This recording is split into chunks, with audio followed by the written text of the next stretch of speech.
마을이 하나의 도서관이 되는 성북사람책 도서관 팟캐스트. 마을에서 활동하는 우리들의 이야기를 통해 세상을 바라보는 편견과 고정관념을 깨뜨리고 서로의 경험을 통해 지식을 공유하는 시간으로 채워갑니다. 성북구민 모두가 사람책이 되는 그날까지 한 권 한 권 채워가도록 하겠습니다. 오늘은 우리마을 톡투 20동의 사람책을 펼쳐보는 시간입니다. 오늘 사람책 도서관의 진행을 맡은 권준호, 최민정입니다. 오늘은 그림으로 진심을 전하다라는 제목으로 사람책 도서관의 269번째 사람책을 모시는 날입니다. 육아책 작가로 활동하고 계시는 심재원님 모셨습니다. 안녕하세요. 자기소개 부탁드립니다. 안녕하세요. 저는 쪽잠 자며 그림 그리는 직장인 아빠의 육아 에세이 그림에다의 작가 심재원이라고 합니다. 반갑습니다. 반갑습니다. 반갑습니다. 박수. 네, 작가님 그림에다라는 필명으로 활동하고 계신데 혹시 이름의 의미가 무엇인가요? 그게 뭐 특별한 의미가 있는 건 아니고요. 그림에 다 담아서 내 네. 생각을 전해보자. 그런 의미에서 그런 제목을 지었습니다. 그래서 그런지 그냥 그림에다가 아니라 그림에 점 다이더라고요. 네. 그림의 메시지를 다 담고 싶다는 의미셨군요. 제가 그 미대를 나와서 네네. 아무래도 구심점이 그림이 될 것 같았어요. 아. 그 그림 안에다가 네. 글이든 그림이든 어떤 다 모든 메시지들을 다 담아보는 그런 의미에서 그렇게 지었습니다. 그러면 이거는 언제 지으신 거예요? 언제 딱 지었나요? 활동하실 때 지으신 건가요? 처음에 아. 처음에 이제 어떤 활동을 해볼까라는 생각을 했는데 네. 어떤 주제를 다룰까는 구체적으로 생각을 처음에 하진 않았어요. 네. 근데 이제 어떤 내용이 됐든 이제 그림이 중심이 돼서 이제 나의 생각들을 한번 전해보는 시간을 가져보자 그런 의미에서 그렇게 지었습니다. 평상시에도 그림 그리시는 걸 좋아하셨나요? 취미로? 아니요. 아, 그건 아니셨고. 네. 아무래도 이게 그림 그리고 하는 것가 직업이다 보니까 생각만큼 그렇게 그림을 많이 그리지는 않았던 것 같아요. 네. 맞아요. 직업이 취미가 되지는 않잖아요, 보통. 맞습니다. 네, 그렇다면 아트 디렉터에서 육아 에세이 작가가 되신 계기는 무엇인가요? 저 같은 경우는 그 지금 방금 아트 디렉터라고 설명을 해주셨는데요. 네. 아트 디렉터가 뭐 하는 거냐면 광고 대행사에서 네. 예, 그 광고를 제작하는 파트 중에 하나예요. 음. 예. 그런 직장에 다니다 보니까 광고 대행사라는 곳이 사실 그 야근이 되게 많거든요. 네. 맞아요. 들었어요. 주중에도 야근이지만 유명하죠. 주말에도 야근입니다. 주말에 출근이 아니라 그런 생활을 하다 보니까 이 뭔가 저만의 거를 하고 싶은 생각도 있었고 네. 그 제가 이제 결혼을 하고 아이를 낳고 하다 네. 보니까 그 과정에서 저희 바쁜 생활이 육아를 하기에는 좀 힘든 상황이 그쵸. 됐던 거예요. 맞아요. 그래서 육아휴직을 하면서 이제 그림에다를 시작하게 됐습니다. 좀 육아휴직에 과감한 도전이셨을 텐데. 제가 그 당시에 4년 전이었던 것 같은데요. 네. 육아휴직 제가 첫 번째 육아휴직자인데 네. 지금도 제가 처음이자 마지막인 걸로 알고 있어요. 회사에서. 지금도 처음이시라고요? 네네. 와. 남자는. 어. 와, 육아휴직을 하시면서 육아에 좀 더 전념할 수 있게 되셨을 것 같아요. 사실 육아휴직을 했을 때 처음에는 네. 육아휴직을 하면 마음속 내심 내 시간이 좀 있지 않을까라는 생각을 좀 했거든요. 그쵸. 네. 그런 생각을 하면서 그림에다라는 걸 한번 해보자 이런 생각으로 이제 시작을 했던 건데 네. 막상 육아휴직을 하고 나니까 회사 다닐 때보다 더 바쁘더라고요. 저 아이 네. 키우는 게. 네. 그래도 아이랑 시간을 많이 보내면 좀 더 많이 친해질 것 같은데. 사실 그때 제가 처음 육아휴직을 1개월 했거든요. 네. 나중에는 이제 11개월 다 써서 1년을 다 쓰게 되는데 네. 그 처음에 한 달 육아휴직을 한 게 계기가 돼가지고 제가 지금 이 자리까지 오게 된 것 같아요. 네, 세상에는 다양한 콘텐츠가 많이 있잖아요. 그런데 특별히 작가님께서 육아 에세이라는 콘텐츠를 선택하시게 된 이유는 무엇인가요? 제가 아까도 말씀을 드렸지만 네. 육아휴직하고 나서 뭔가 제가 하고 싶은 거 그림에다 담아보자 음. 라고 생각을 하고 네. 사실 처음에 생각했던 거는 그 직장인들의 어떤 생활이라던가 네. 그러니까 직장인들이 공감할 만한 스토리를 한번 짜보려고 했는데 네. 이게 육아휴직하고 나서 아이를 보니까 24시간 아이만 보게 되니까 다른 생각을 전혀 할 수가 없는 거예요. 그쵸. 조금씩 아이에 대한 기록, 아. 일기처럼 네. 그렇게 작성을 하다 보니까 자연스럽게 그냥 이게 육아가 주제가 된 이야기가 발전됐군요. 자연스럽게 됐습니다. 직접 겪으시는 일들을 뭔가 기록하시다 보면 진짜 사람들의 공감을 많이 살 것 같아요. 네. 네. 이게 원래 이게 원래 어떤 일을 하더라도 직접 경험한 일을 설명하더라도 하는 게 더 낫잖아요. 그냥 안 한 네네. 것보다. 네네. 그래서 그런지 SNS도 굉장히 반응이 좋더라고요. 아, 저는 그 광고회사 다니면서 하나의 제가 갖고 있는 철학이라고 해야 되나?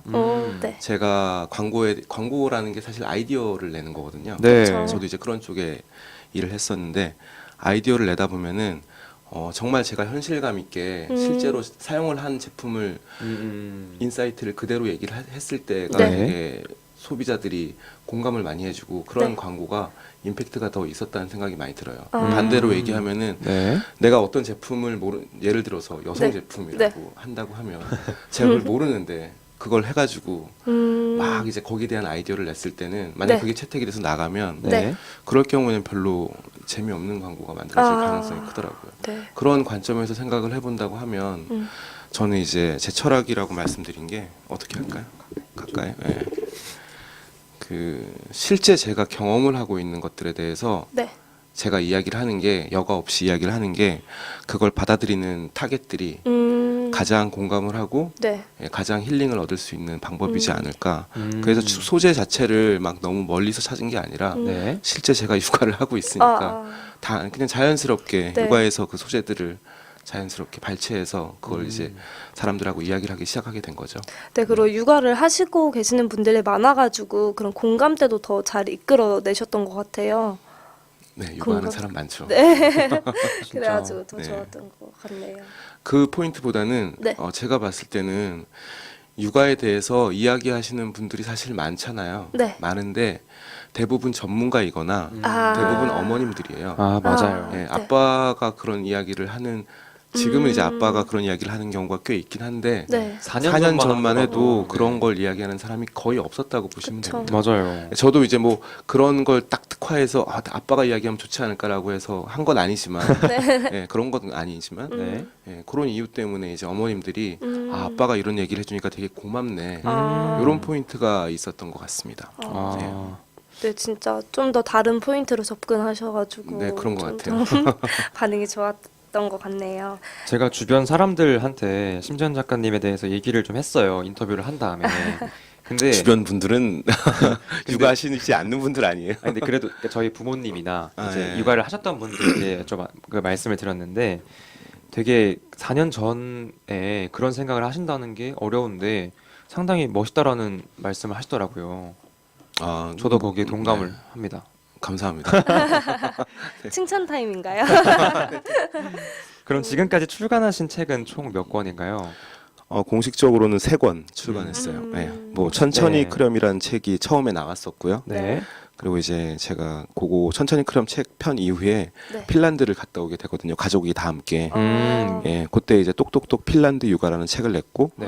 그러니까 이번에 완벽하게 사랑하는 너에게라고 예, 책을 출간했습니다. 그럼 가장 기억에 남는 책은 무엇인가요?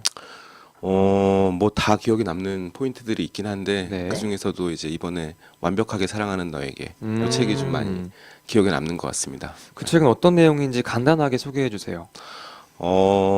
저는 아이에 대해서 아이의 포커싱을 맞춰서 처음에 이제 천천히 크렴이란 책이 좀 그런 포인트가 없진 않았어요. 하지만 그 당시에도 아이에만 포커싱을 맞춘 책이라기보다는 부모가 공감할 수 있는 책을 썼던 거거든요. 네. 그것들이 이제 심화가 돼서 이번에는 더 이제 그쪽 포인트로 해서 부모들이 읽었을 때 예를 들면은 아빠가 읽었을 때는 아빠 입장에서 이렇게 육아에 참여를 할 수 있겠구나 하면 되겠구나. 엄마 입장에서는 뭘 어떻게 해야 될지 모르는 상황에서 이런 마음가짐을 가지면 되겠구나. 뭐 이런 포인트의 에피소드들이 담겨 있는 책이라고 보시면 될 것 같습니다. 네. 육아 초보 엄마 아빠들에게 굉장히 많은 공감을 받았을 것 같아요. 그럼 제 입으로 얘기하면 좀 제가 뭐 하나 말씀을 드리자면 제가 네. 듣기로 네. 책 종합 부분 1위를 달성했다고 들었거든요. 와. 예스24 종합 1위였습니다. 대단하세요. 감사합니다. 이렇게 네. 많은 관심을 받으시게 되면 어떤 기분이 드시나요? 좀 당황스러울 것 같기도 하고 좋으실 것 같기도 하고 여러 감정이 드실 것 같아서. 제가 이게 그 전작들은 다 그 육아 살림 분야에서 책을 냈던 거예요. 네. 그 분야에서는 1위를 해도 사실 큰 감흥이 없었거든요. 아. 네. 근데 이번 같은 경우는 그 에세이 문학 분야로 책이 나왔는데 출판사가 이제 전략적으로 뭐 이렇게 어. 문학 파트로 책을 내는 게 낫겠다라고 해서 내긴 했는데 네. 막상 내고 나니까 문학 분야에서 아니, 문학 분야가 아니라 아, 전체에서 일을 하니까 어. 그거는 기분이 네, 그날은 기분이 굉장히 좋았습니다. 와, 어디 가서 뭐 진짜. 표현을 하진 않았지만 축하드립니다. 네, 감사합니다. 네, 두 번째 책인 똑똑똑 핀란드 육아는 직접 핀란드를 다녀오신 만큼 열의가 있으셨는데 그 배경에 대해 좀 설명해 주세요. 제가 천천히 크렴이라는 책을 내면서의 계기라기보다는 네. 그동안에 이제 그 포스팅을 하면서 모아진 것들을 책으로 낸 거거든요. 그렇게 이제 포스팅을 하면서 제가 느꼈던 거는 우리나라 어머님들이 네. 너무 그 힘든 포커싱, 아, 힘든 거에만 되게 자극을 받으시고 네. 그 다른 대안에 대해서는 사실 생각할 여력이 안 되기도 하고요. 그래서 네. 이제 좀 저는 그런 것들 저희 집도 마찬가지였고 네. 그래서 그런 걸 좀 제시해 드리고 싶었고 그리고 저도 저희 가족도 이제 그런 걸 좀 알고 싶었고 그런 관점에서 찾아보다 보니까 뭐 인터넷 검색하니까 뭐 전 세계에서 복지가 제일 잘 네, 되고 유명하잖아요. 육아 환경이 가장 좋은 나라 음. 핀란드가 나오길래 그때부터 조금씩 공부를 하기 시작하면서 네. 한번 가보는 게 낫겠다. 어, 그래서 가족을 다 데리고 얼마 그때 정도? 또 이제 육아휴직을 하고 갔었죠. 두어 달 다녀왔습니다. 근데 이게 두어 달이라고 하지만 준비 기간이 있잖아요. 맞아요. 예, 처음에 이제 어떻게 공부를 했죠. 어떻게 핀란드를 가야 될지. 네. 그리고 다녀와서 또 이제 또 그걸 또 책을 내기까지의 과정이 또 있다 보니까 대사관하고도 연결을 협력해가지고 해서, 네. 예, 계속 뭐 이야기를 만들어냈거든요. 그런 음. 전체 과정을 다 따져보면은 한 1년 정도 준비를 해서 마무리를 한 오. 프로젝트라고 볼 수 있을 것 같아요. 네. 그럼 핀란드에 가서 가족분들과 같이 지내신 건가요? 핀란드 가족분들과? 그게 처음에는 그런 가능성을 열어두고 간 건 아니었는데요. 아, 네. 어떻게 하다 보니까. 대사관 쪽에서 네. 굉장히 협조를 많이 해줬습니다. 음. 그러니까 대사관에서 스케줄을 다 짜줬어요. 아, 우와. 예, 처음에 뭐 영화집에서 일주일 이렇게 머무시라. 아, 유아집에서 머물고 뭐 우와. 이렇게 초등학교 저학년, 고학년 그리고 여러분 그 따루라고 아시나요? 아니요? 처음 옛날에 옛날 프로그램 중에 네. 미녀들의 수다라는 프로그램이 있었거든요. 아, 그건 알아요. 네, 예, 그거 거기에 알아요. 핀란드 미녀라고 아. 사실 미녀인지는 잘 모르겠는데 따루 씨가 있었어요. 아, 네. 그 따루 씨가 또 직접 연락을 주셔가지고 우와. 핀란드 오시면은 제 가장 친한 친구가 있는데 그 함께 별장에 일주일 동안 놀러를 가봐라. 뭐 와. 저희 가족 입장에선 땡큐죠. 네, 네. 너무 네, 좋은. 그렇게 해서 한 12가족 정도를 함께 생활을 하면서 사실 그런 경험이 없었다면 네. 네. 제가 그런 책을 낼 수 없었을 것 같아요. 네. 맞아, 직접 경험이 실제로 이렇게 없었으니까요. 경험을 진짜 핀란드 가족들이 이렇게 생활하네. 핀란드 아빠가 왜 저런 행동을 할까? 핀란드 엄마는 애 밥 먹일 때 왜 저렇게 밥을 먹일까? 이런 걸 직접 보면서 질문을 하고 그러면서 이제 기록을 하고 그렇게 만들어진 책이거든요. 진짜 어. 너무 예, 그러다 좋은- 보니까 이 책도 마찬가지로 실제로 제가 경험한 것들을 다루고 그거를 책으로 낸 경우이기 때문에 네. 우리나라 어머님들뿐만 아니라 아버님들까지도 해서 공감을 많이 해주셨던 게 아닌가 이런 생각이 듭니다. 제가 개인적으로 궁금한 건데 따루 씨와는 한국어로 대화를 하셨나요? 네, 한국말 잘하시던가요? 저보다 잘합니다. 저도 개인적으로 궁금한 건데 이렇게 가족분들이랑 같이 생활을 했을 때 제일 와 이건 정말 신기하다 하셨던 건 무엇이 있었을까요? 신기하다? 네, 신기하다. 진짜 한국과 핀란드 육아가 가족분들과 함께 하실 때요? 육아법에 대해서 뭐 그냥 총체적으로 해서 말씀을 드리면 엄청 신기했다기보다는 사실 우리가 생활하는 거랑 되게 비슷해요. 비슷한데 네. 우리보다 조금 여유가 있어 보이는 그런 모습들이 되게 아이들을 많이 기다려줘요. 예를 들어서 밥을 먹을 때도 아이들이 숟가락 더 드는 거를 기다려주는 거죠. 이게 반대로 얘기하면 이해가 쉬운 게 우리는 그걸 못 기다려주고 아빠가 엄마가 숟가락을 들고 아이를 쫓아다니거든요. 네, 맞아요. 예, 근데 핀란드 같은 경우는 부모들이 그런 시간조차도 많이 기다려주는 게 굉장히 좀 우리랑 좀 다른 점이라고 해야 되나? 그리고 좀 네. 어떻게 보면은 그런 점들 중에서 우리가 바쁘잖아요, 우리는. 네, 네. 맞아요. 그러다 빨리빨리 문화가 빨리빨리 좀 문화에 있죠. 있는 우리나라다 네. 보니까 모든 걸 그렇게 할 수는 없겠지만 저 핀란드 부모들이 저렇게 기다려주는 모습에서 네, 우리가 좀 배울 점들이 있지 않을까라고 네. 저는 생각을 합니다. 그래서 그 뒤로 아이들을 많이 기다려 주시게 되셨나요? 경우에 따라서는 아, 저도 한국 부모다 보니까 매번 그럴 수는 없고요. 네. 예, 되도록이면 많이 기다려주려고 하게 됐죠. 핀란드도 육아휴직이 있죠. 상당히 잘 발달돼 그럼요. 있죠. 발달이 많이 돼 있죠. 아, 예. 거기도 1년인가요? 우리나라처럼? 아니요, 6개월입니다. 아, 네. 짧네요.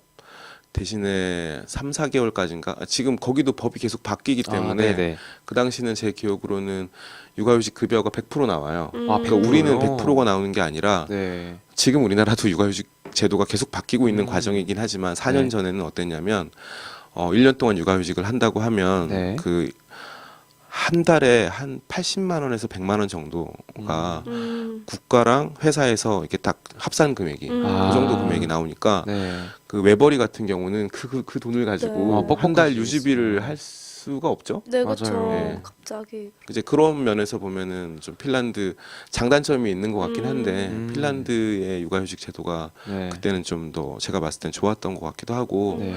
그 육아휴직 제도가 좋고 안 좋고를 떠나서 그냥 제가 생각할 때는 그 나라의 부모들의 아니면 그 나라 사회, 그 나라 회사 아, 시민의 의식 같은. 시민 의식이나 네. 그런 인식이 되게 중요하다는 생각이 많이 들었어요. 음. 우리는 육아휴직을 한번 하려고 하면 눈치가 좀 보이죠. 예, 엄청 보이잖아요. 네. 상사도 또 이렇게 얘기하잖아요. 맞아요. 아니 남자가 무슨 육아휴직이야? 그쵸, 뭐 이런 그쵸. 얘기를 하거나. 맞아요. 근데 이제 단적인 예로 핀란드 같은 경우는 저의 직장 상사라고 예를 들어서 네. 보면은 이미 육아휴직을 했어요. 아. 제가 부하 직원이면 저 육아휴직 낼 건데요. 하면 이제 자기도 냈잖아요. 아, 자연스러운 분위기가 형성이 돼 그 있네요. 과정을 신입사원이 보는 거야. 아. 네. 이렇게 자연스럽게 형성이 돼 있는 아, 거야. 그러게요. 그러니까 그렇다고 해서 핀란드가 옛날부터 그랬던 건 아니겠죠. 네, 맞아요. 이렇게 변한 지가 지금 2, 30년밖에 안 돼요. 음. 우리나라도 지금부터 그렇게 이제 회사 문화를 네, 조금씩. 누군가는 그러니까 이제 육아휴직을 해야 되는 거지. 아, 맞아요. 누군가는 진짜. 육아휴직을 하고 그런 사람이 팀장이 돼 있고 음. 자연스럽게 그런 문화가 만들어지려면 네. 우리나라도 한 뭐 10년, 20년 정도는 걸리지 않을까 어, 그런 생각이 들긴 합니다. 원래는 한 번에 되는 게 우리나라에도- 없는 것 같아요. 맞아요. 음. 차근차근히 그렇게 잘 됐으면 좋겠습니다. 그때쯤 네네. 되면 아마 제가 회사에 지금 다니시는 분들이 희생을 많이 해야겠네요. 네, 제가 알기로 작가님께서 또 새로운 책을 쓰고 계신다고 들었거든요. 네네. 네, 작가님께서 책을 계속해서 쓸 수 있게 만들어주는 원동력은 어떤 건가요? 제가 책을 쓸 수 있게 만드는 원동력이요. 네. 네. 그게 뭐 글쎄요. 아무래도 이게 제가 하는 일이 네. 메인은 어쨌든 SNS에서 여러 아버님, 어머님들과 함께 공감하는 포인트인 거잖아요. 네. 제가 어떤 결과물을 보여주면 그 피드백이 있고 네. 하는 거잖아요. 소통할 수 소통할 수 있는 그 소통의 과정에서 부모들이 제 이야기에 이런 포인트 짚어줘서 고맙다. 이런 포인트를 보고 되게 네. 위로가 되고 위안이 됐다. 네. 이런 얘기를 받는 게 가장 큰 힘이 되는 거죠. 아. 제가 다음 프로젝트를 또 할 수 있는 거에 대해서. 네. 혹시 네. 아니면 뭐 댓글 같은 거에 뭐 악플이나 이런 것 때문에 상처받으신 경험은 있으신가요? 악플 좋아합니다. 아, 정말요? 네. 우와. 제가 한번 그런 경험이 있었어요. 어. 한번 엄청나게 큰 악플을 제가 그렇게 오해의 소지를 남길 만한 글을 썼던 것 같기도 해요. 아. 제 의도와는 다르게 이제 네. 누군가에겐 아. 그게 이제 그런 경우가 그쵸, 있잖아요. 그쵸. 맞아요, 맞아요. 네, 근데 그게 이제 일반 어머님들인 것 같지는 않고 네. 뭔가 그런 이제 뭐라 그래야 되지 방송에서 뭐라고 얘기할지 모르겠는데 네. 그런 댓글을 다시는 분들이 아, 있는 것 같더라고요. 네, 악플러라고 해야 되나? 맞아요. 네. 약간 뭔가 이렇게 좀 불만이 많으시- 조직적 불만이 많으신 네, 분들. 조직적. 맞아요. 네, 엄청나요. 와, 진짜요? 그런 분들이 악플로 한번 달아주셨는데 네. 예, 그때도 되게 생각을 많이 하게 됐습니다. 아. 그런 걸 보고 나는 그런 의도가 아니었지만 그쵸. 이 글을 상대방은- 보고 상대방은 이렇게 생각하고 이 포인트에만 딱 집중을 하면 딱 그렇게만 보일 수도 있겠구나. 그래서 그걸 뭐 꼭 조심한다기보다는 좀 항상 의식을 하긴 해요. 그런 부분들은. 네. 혹시 오해 소지가 있진 않을까 이런 네, 부분에서. 네. 근데 제가 아무리 그걸 그렇게 오해 소지가 있지 않을까라고 생각을 한다고 해서 네. 아, 맞아요. 완벽할 수는 없죠. 네. 근데 그게 텍스트의 한계인 것 같아요. 네, 네, 아무래도. 그렇죠. 제가 또 하는 글이 제 생각을 풀어서 담는 게 아니라 함축해서 네. 몇 마디 안 남기는 걸로 담다 보니까 네. 뭐 어쩔 수 없는 것 같아요. 음. 그 아, 열려있는 과정에서, 네, 약간 그 좀 과정에서 그런 오해 느낌이라서. 소지가 있을 수 있는 글이 있을 수도 있다. 뭐 그런 글을 읽어주시는 분들에게 말씀드리고 싶은 건 좀 이해를 해달라는 얘기를 해드리고 싶습니다. 많이 저의 많이, 원래 의도가 네. 아니었을 수도 있으니까. 아. 네. 많이 압축한 것이니까 네, 네, 네, 네. 이해를 해주셨으면. 제가 듣기로 작가님이 미대를 전공하시고 지금 네. 작가님이신데 네. 딱히 그림을 잘 그린다고 생각하지도 않고 네. 글을 잘 쓴다고 생각하지도 않는다고 하셨어요. 네네. 그거는 어떤 이유인가요? 그림을 잘 그리는 관점에서 보면, 네. 저는 일단 뭐, 그 시각 디자인이라는 걸 전공했는데, 네. 시각 디자인을 전공했다고 해서 그림을 못 그리는 건 아니에요. 네, 맞아요. 네, 제 생각에는 그 이렇게 전문적인 회화를 하시고 전문적인 음. 예술을 하시는 분들에 비하면 네. 그분들은 항상 그림을 그리잖아요. 맞아요. 예, 그 시간 대비 제가 그만큼의 시간과 노력을 투여하지 않다 보니까 그분들의 그런 그림 필력이라던가 그림에 네. 대한 어떤 집중된 관점을 따라갈 수 없겠죠. 음. 마찬가지로 글도 마찬가지인 것 같아요.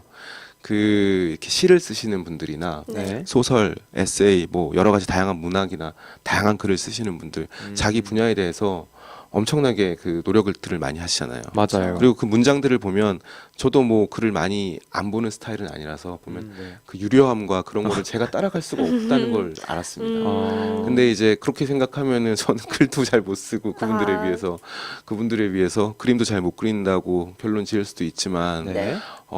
제가 갖고 있는 하나의 장점이라고 생각하는 부분이 저는 광고회사를 14년 동안 다녔거든요. 네, 맞아요. 14년 동안 광고회사를 다니면서 네. 그 관찰력이라는 부분, 아. 예, 그게 저한테는 하나의 그 미천이지 않았나. 어. 관찰력의 관점에서 글을 쓰고 관찰력의 관점에서 그림을 그리거든요. 어. 근데 그거는 그런 시각이 다른 거는 원래 글을 쓰시던 분들하고 원래 그림을 그리시는 분들하고 좀 다른 색깔의 어떤 결과물이 나오는 네. 예, 아주 중요한 요소라고 생각을 네, 합니다. 진짜 차별성을 갖고 그분들이 계시네요. 노력을 하는 만큼 저도 14년 동안 관찰력에 대한 노력을 했던 거죠. 네.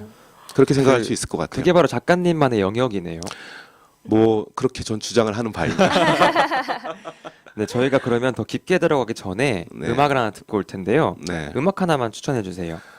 제가 개인적으로 나얼을 굉장히 좋아합니다. 네. 그 나얼의 그 일단 목소리를 좋아하고요. 네. 음악은 직관적인 거니까 들었을 네. 때 그 목소리가 좋아야 되잖아요. 맞아요. 나얼의 그 가사들이 그 목소리랑 잘 어울리면서 잘 어울리죠. 눈을 네. 감고 있으면 그림을 그려주는 것 같아요. 오. 나얼도 그림을 그리는 친구거든요. 아, 정말요? 몰랐어요. 예. 몰랐습니다. 그게 되게 저는 이제 인상 깊어서 음. 나얼의 바람 기억이라는 노래 한번 신청하고 싶습니다. 저희도 한번 눈을 감고 다시 들어보도록 하겠습니다. 네. 나얼이 부른 바람 기억 듣고 오겠습니다.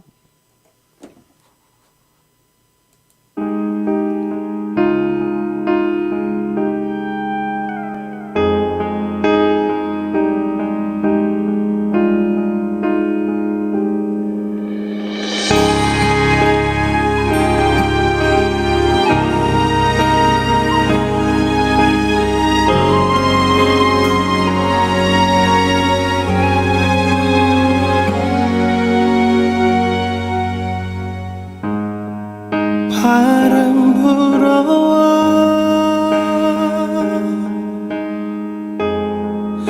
내 맘 흔들면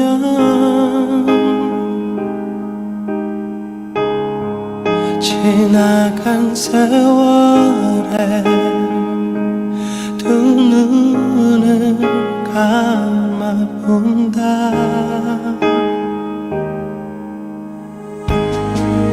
나를 스치는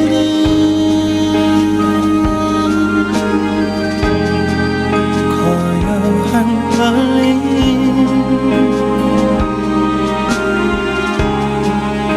그 작은 소리에 난 귀를 기울여 본다.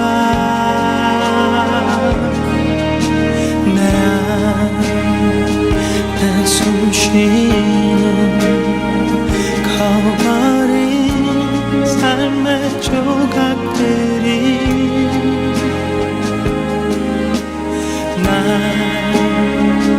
부딪혀질 날때 그곳을 바라보리라. 우리의 믿음, 우리의 사랑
부딪혀질 날 그곳을 바라보리라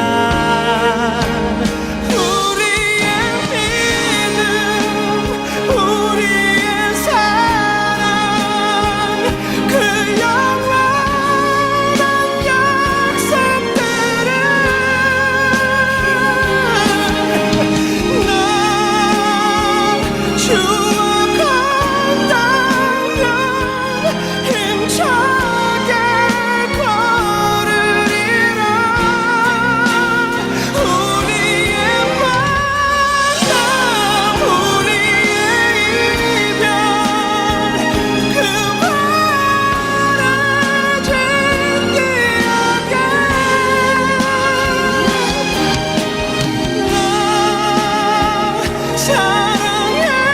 사랑했다면 미소를 띄우리라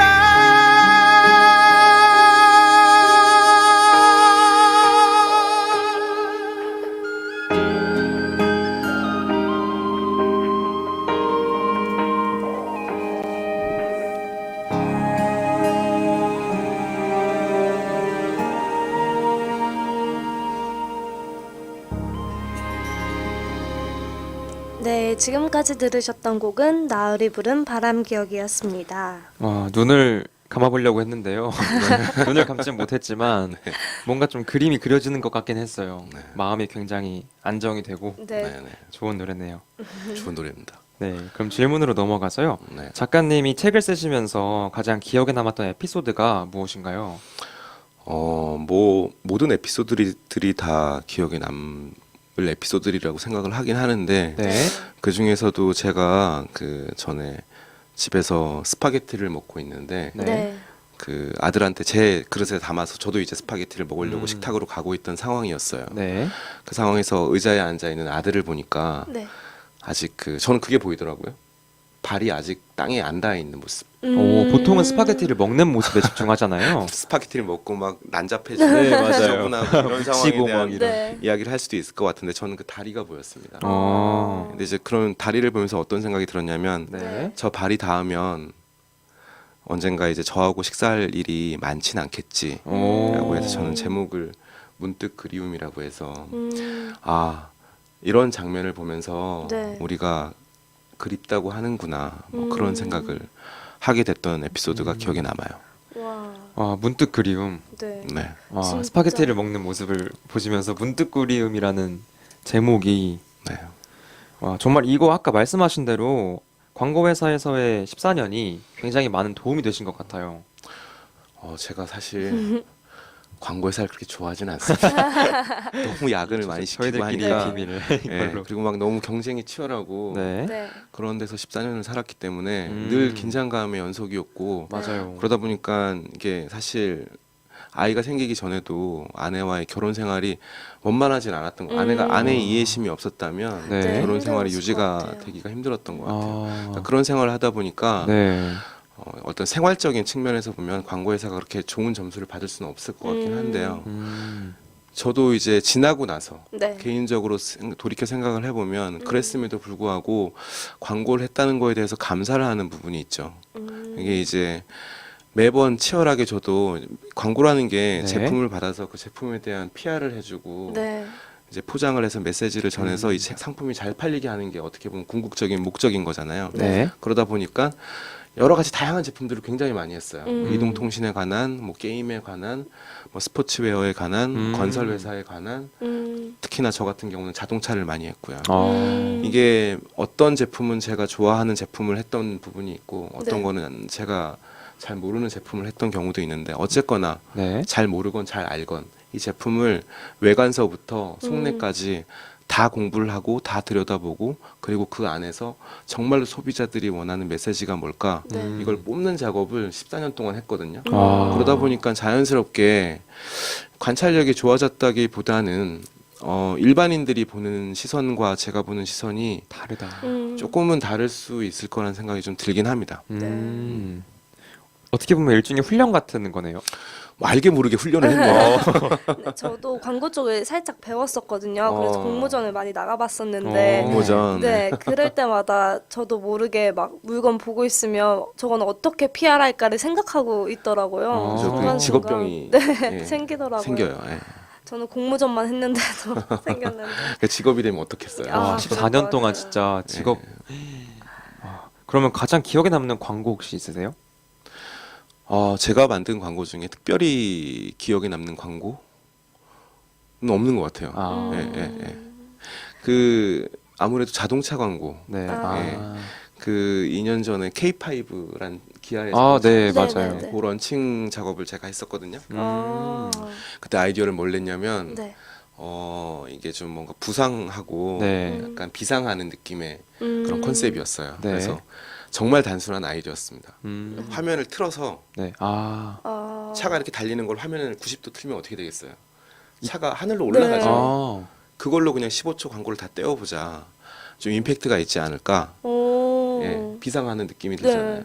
그렇게 과장된 것도 화면만 틀었으니까 네. 과장이 되는 것도 아니고 그런 광고를 제작을 해서 했는데 나름 성공을. 굉장히 오. 이슈가 됐던 어. 예, 광고였습니다. 뿌듯하셨겠어요.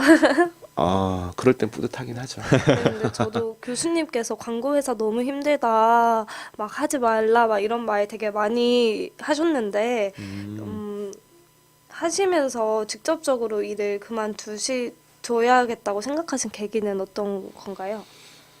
직접적으로 일을 그만둬야 되겠다는 계기. 네. 아무래도 처음 육아휴직을 할 때만 해도 그런 생각을 하진 않았어요. 육아휴직을 아까 제가 말씀드렸듯이 육아휴직을 한 게 제 인생이 바뀌는 모멘텀이 됐다고 말씀을 드렸는데 네. 육아휴직을 하고 아이와 함께 생활을 하고 하면서 이제 다른 세상들이 보이기 시작한 거죠. 근데 그렇다고 해서 수입이 없는 상태에서 그럴 수는 없잖아요. 맞아요. 그쵸. 그럴 수는 없잖아요. 아이를 근데 이제 키워야 되니까. 이게 그때 육아휴직 기간 동안에 이제 갑자기 SNS에서 뭐 제가 이렇게 얘기하면 좀 쑥스럽긴 한데 네.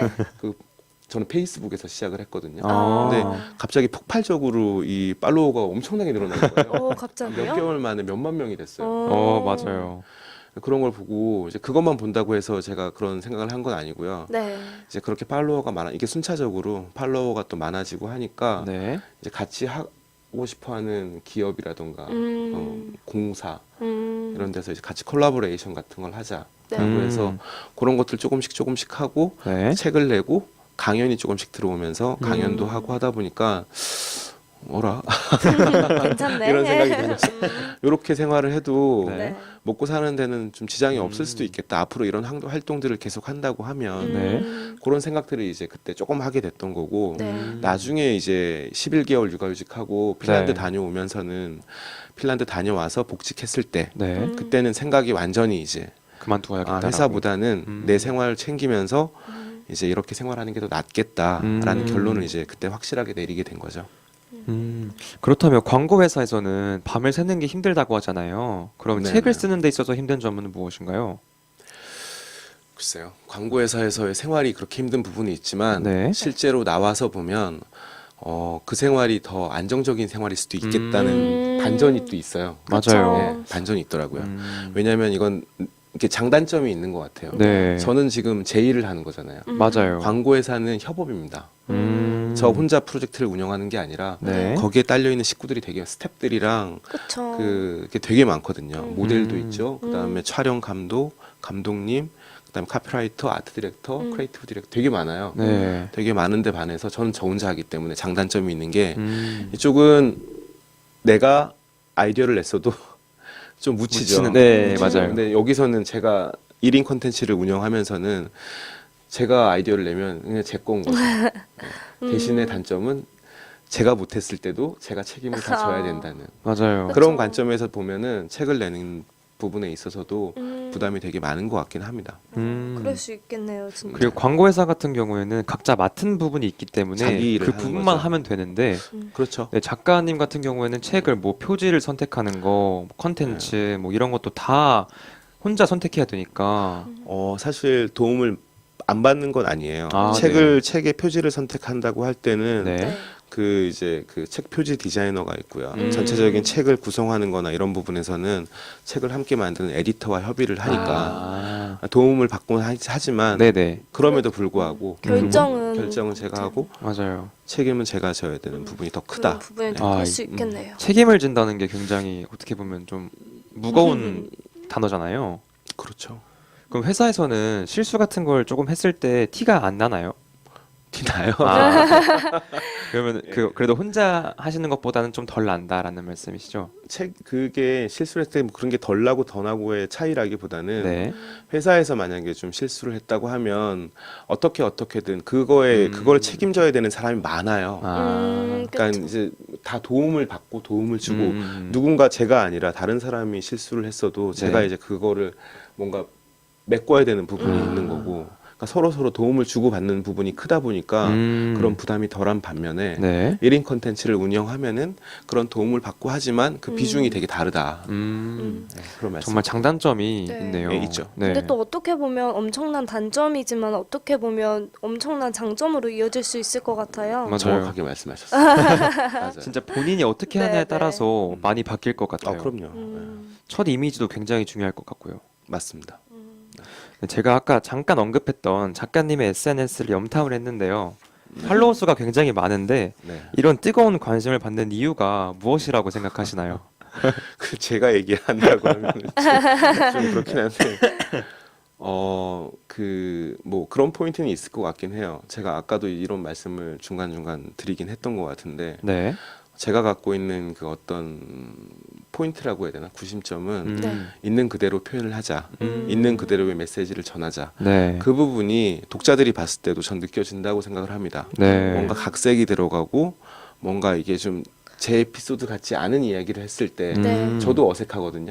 아, 맞아요. 근데 그걸 네. 보는 독자들도 어색하게 생각할 거라고 생각을 네. 해요. 음. 저는 이제 충실하게 제가 있었던 부분에 대해서 네. 이제 메시지를 만드는 거고 그거를 네. 그림으로 옮기면 사람들이 그게 이제 필터링 없이 여과 없이 이렇게 바로 전달이 되다 보니까 네. 그런 포인트에서의 매력 그런 음, 것들을 독자분들이 많이 느끼시는 게 아닐까 그런 생각을 진짜 해봅니다. 충분히 매력적으로 다가갈 수 있는 네. 포인트인 것 같네요. 감사합니다. 작가님 그 게시글을 보면서 아, 네. 내 아이도 그럴 때가 있었는데 이런 생각하시는 분들 많으실 것 같아요. 그게 이제 여러 가지 포인트가 있겠지만 네. 지금 저하고 비슷한 시기에 아이를 키우시는 분들이 가장 이제 그런 공감들을 공감을 많이 할 수 많이, 있겠지만 이게 꼭 그 스펙트럼만 그런 게 아니라 네. 그 이전 스펙트럼이나 이후 스펙트럼도 다 흡수가 되는 게 아이가 정말 지금 갓 태어나거나 지금 네. 결혼을 해서 아이가 아직 어려도 내 아이가 크면 저렇게 되겠구나 이런 포인트가 있고요. 연세가 많으신 분들 특히나 이제 손자가 있는. 할머님들도 그런 걸 이제 가끔 댓글을 다시는 걸 제가 봤거든요. 네. 우와. 내 손자가 지금 저래요는 이해가 되죠. 아. 내 아들이 저랬어요. 네, 내 아들이 저럴 때가 있었는데 아. 이런 걸 이제 이런 댓글을 다시는 걸 보면 네. 우리의 그 기억들은 다 잊혀져 있는 것 같지만 네. 다 갖고 있어요. 진짜. 맞아요. 꺼내 드리면 사람들이 딱 보는 순간 이것도 나의 기억이었다는 걸 알게 되는. 그랬었지, 그랬었지. 기억 한 편에 있는 어떠한 기억이 딱 떠오르는 것 같아요, 진짜. 그런 포인트를 제가 찝어주려면 음. 각색을 하면 안 된다. 저는 지금 아, 그렇게 있는 생각합니다. 그대로 딱 다 보여줘야 있는 그대로 한다. 표현을 해야 이게 사실 에피소드라는 게 그 사람의 상황과 저의 상황이 똑같을 수는 없잖아요. 맞아요, 그쵸. 맞아요. 비슷해요. 비슷한 맞아. 포인트가 있어. 이 컵을 제가 딱 놨는데 이 네. 컵을 보고 어떤 사람들은 컵 속에 연상을 해가지고 네. 다른 걸 연상을 할 수가 있는 거죠. 네, 그런 그러니까 진실되게 컵을 놔야 돼요. 그런 딱 매개체 역할을 하고 계신 거군요. 예, 그런 포인트가 있다고 생각합니다. 14년 동안 갈고 닦으신 관찰력으로 그런 뭐, 네. 제가 작가님 게시글을 보면서 느끼는 건 좀 네. 어머니들의 마음이 되게 똑같은 것 같아요. 되게 항상 아들을 생각하시고 뭐 아이들을 생각하고 이런 마음이 좀 더 공감을 살 수 있는 어떤 무언가가 되지 않을까 싶은데요. 네, 다음 질문으로 넘어가면 네. 요즘 컨텐츠가 왕이다라는 말이 있을 정도로 컨텐츠가 중요하잖아요. 네. 그렇다면 작가님이 생각하시기에 컨텐츠를 만드는데 가장 중요한 요소는 무엇이라고 생각하시나요? 좀 전에 얘기했던 부분하고 좀 얘기가 이어지는 것 같긴 한데요. 네. 요즘 그런 얘기들을 많이 하죠. 그리고 뭐 제 4차 산업혁명이라고 하면 네. 최후에 남는 직업은 회사원이 아니고 자기 음, 일을 하는 생각으로 사람들. 자기 컨텐츠를 가지고 있는 사람들이 이제는 생존할 거다라고 많은 사람들이 이야기를 합니다. 네. 그 포인트를 잘 짚어볼 필요가 있는 게 이 생존할 수 있는 컨텐츠는 네. 저는 그렇게 생각을 하거든요. 내가 정말 본질적으로 나에 대해서 생각을 탐구를 연구를 잘 해야 돼요. 내가 정말 좋아하는 게 뭔지, 내가 잘 할 수 있는 게 뭔지, 네. 그게 우선적으로 시작이 된 다음에 그 네. 안에서 컨텐츠가 만들어져야지. 그 중요한 거는 지속 가능성이라고 저는 생각을 합니다. 네. 컨텐츠 단발에 한 방에 하고 끝낼 거 아니잖아요. 맞아요. 그쵸. 계속 이걸 계속 갖고 해나가야죠. 나의 직업이 돼야 된다고 하면 내가 이번 달에도 이걸로 수입이 있어야 되고 다음 달에도 수입이 있어야 된다라고 생각하면 이게 내가 즐겁지 않고 내가 잘하는 게 아니면 이어갈 수가 없습니다. 그렇기 때문에 컨텐츠를 제작할 때 모방이 안 되는 거예요. 한 번은 모방할 수 있어요. 그렇죠. 한 번은 모방할 수 있지만 네. 지속 가능하게 이걸 끌고 갈 수는 없습니다. 자신의 것이 아니면 지속 가능이 안 되니까 모방을 하면 길게 갈 수 없다는 말. 그래서 이제 컨텐츠를 만들려고 한다고 하면 네. 앞단에서 그런 부분들을 잘 고민을 하고 잘 생각을 해서 내 컨텐츠를 만들면 지금 컨텐츠를 뭐 하고 싶은 후배들이라고 해야 되나요? 아, 네. 큰 도움이 되지 않을까 네. 그런 생각이 듭니다. 진짜. 저는 그런 관점에서 볼 때 그 우리가 좀 어렸을 때부터 자기가 원하는 게 무엇인지에 대해 찾는 게 굉장히 중요하다고 생각을 하거든요. 네, 왜냐하면 대부분의 학생들은 이제 본분이 공부라는 일념 하에 네. 대학에 들어갈 때까지 공부를 정말 열심히 하잖아요. 그런 다음 점수를 맞춰서 대학을 보통 가잖아요. 그러면은 이제 대학에 들어가서 생각을 하는 거예요. 아, 내가 진짜 하고 싶은 게 뭘까라고 생각을 하는 그때부터 하는 거죠. 근데 저는 이제 한 20대 초반부터 그런 생각을 하기 전에 좀 10대부터 아니면 더 어리면 초등학생 때부터 이런 거를 자연스럽게 생각할 수 있는 환경이 좀 만들어지면 좋을 것 같아요. 안타깝지만 그거는 한 사람이 하기가 참 쉽지 맞아요. 않은 쉽진 부분이 않죠, 있어요. 진짜. 그 뭐 정부나 학부모나 맞아요. 뭐 이제 학교 기관 모두가 합심해서 조금씩 움직이는 부분이거든요. 근데 네. 이제 그렇다고 해서 개인이 안 한다. 그렇죠. 그래서도 또 안 되죠. 되니까요. 저는 그런 관점에서 이번에 그 덴마크를 다녀오게 된 게 그런 이유예요. 예. 이번에는 교육과 관련된 이야기도 좀 많이 해보려고 갔는데 막상 정말 갔더니 네. 방금 말씀하신 포인트에서 제가 가장 많이 느꼈던 부분은 우리는 저도 그랬고 네. 지금 세대도 그렇다고 하니 20살이 돼서야 네. 그때부터 고민을 하기 내가 왜 시작하는 여기 서 거죠. 있지? 맞아요. 이 고민을 한다라는 맞아요. 포인트에서 보면 그 북유럽 쪽 아이들은 유치원부터 그 생각을 합니다. 그러니까 선생님이 학부모가 질문을 해요. 다른 뭘 걸 하고 물어보는 게 싶니? 아니라 넌 뭘 하고 싶니? 이 질문을 아이가 귀찮을 정도로 그 질문을 하는 거지. 그럼 아이는 얘기하죠. 아, 난 뭐가 하고 그 아이가 뭘 알겠어. 맞아요. 그 어린아이가. 나 그림 그리고 싶어요 하면 그림을 그리는 환경을 만들어줘요. 그리고 나 뭐 하고 싶어. 그러니까 그게 교육이라고 생각하는 거예요. 나 운동을 하고 싶어 그러면 운동을 할 수 있는 환경을 만들어주고 이렇게 하면서 아이는 계속 시행착오를 겪는 거예요. 20살이 될 때까지. 그 20살이 되고 나서 그 아이는 결정을 합니다.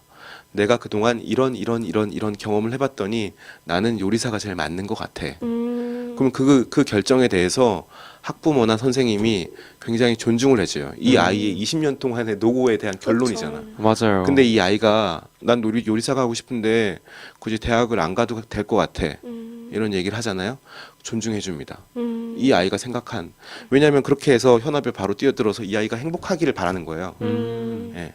그 안에도 시행착오가 있겠지만 네. 그 행복감과 거기에 대한 책임을 본인 스스로가 지는 거지. 그러길 바라는 거지.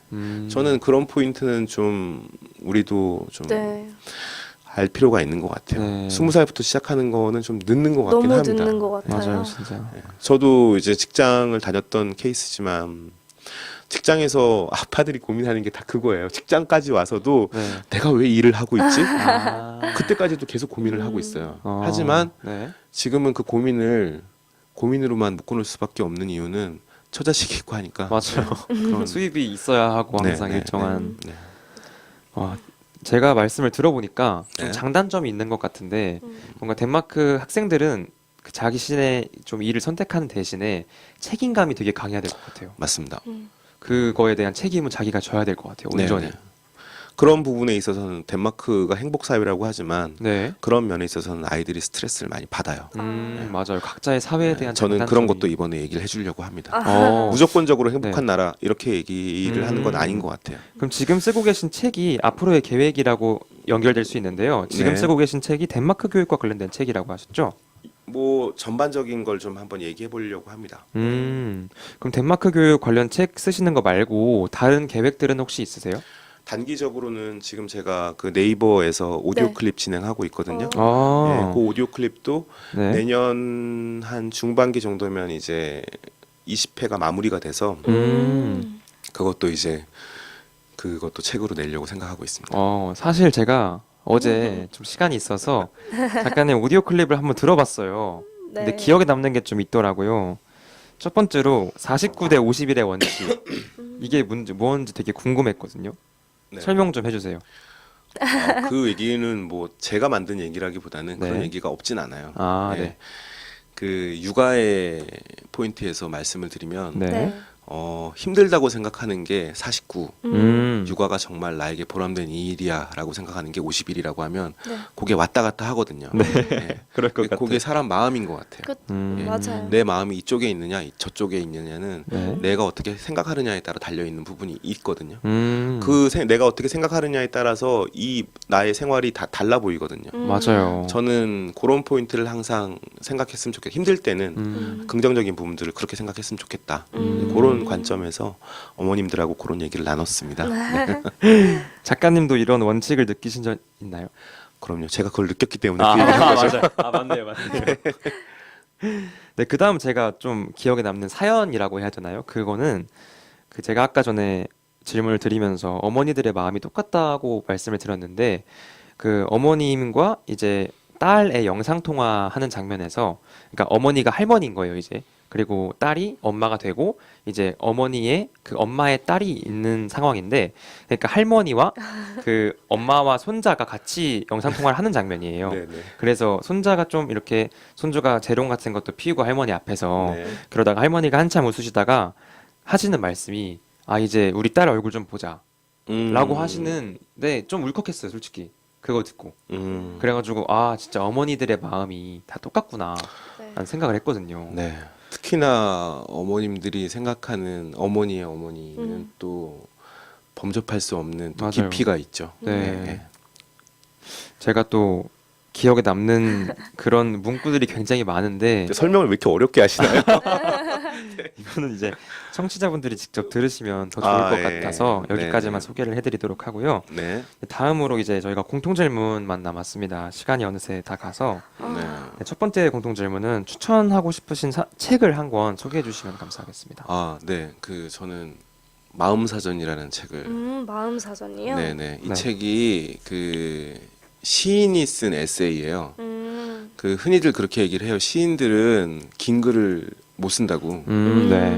그러니까 긴 글을 쓰는 습관이 안 돼 있는 거죠. 근데 그 네. 시에 대해서 긴 글을 썼는데 시인들이 정말 이런 생각을 하면서 이렇게 글을 쓰는구나 되게 전 놀라웠거든요. 이렇게 많은 의미들이 이렇게 정확한 의미들이 시 안에 함축돼. 한 단어로 담겨 있는 게 너무 신기한 거예요. 음. 그거를 좀 느낄 수 있는 전 좋은 책이었다고 생각을 합니다. 작가님 에세이 쓸 때도 많이 도움이 되셨을 것 같아요. 뭐 그거를 처음에 안 건 아니지만 제가 이제 제 컨텐츠 운영하는 중간에 그걸 알게 되긴 했지만 많은 도움이 됐어요. 네.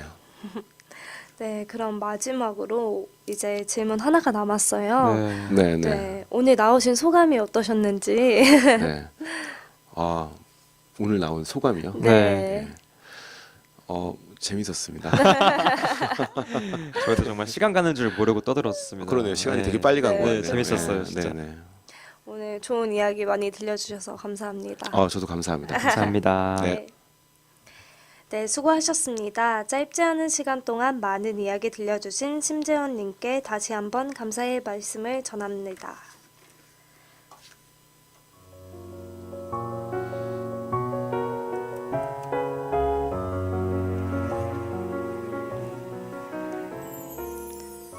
이렇게 한 권의 사람책이 사람책 도서관에 꽂혀지게 되었고 여기 담긴 소중한 이야기는 사람책 도서관 팟캐스트 팟캐스트를 통해 언제든 다시 읽어보실 수 있습니다. 더불어 사람책과의 만남은 여러분들의 요청에 따라 성북구립도서관에서 만남의 자리를 마련하도록 하겠습니다. 듣고 계신 여러분들을 이 자리에 모시는 그날까지 성북 사람책 도서관이 나아가겠습니다. 감사합니다. 이 팟캐스트는 성북구청, 성북문화재단 도서관본부, 성북마을 미디어 지원센터와 함께합니다.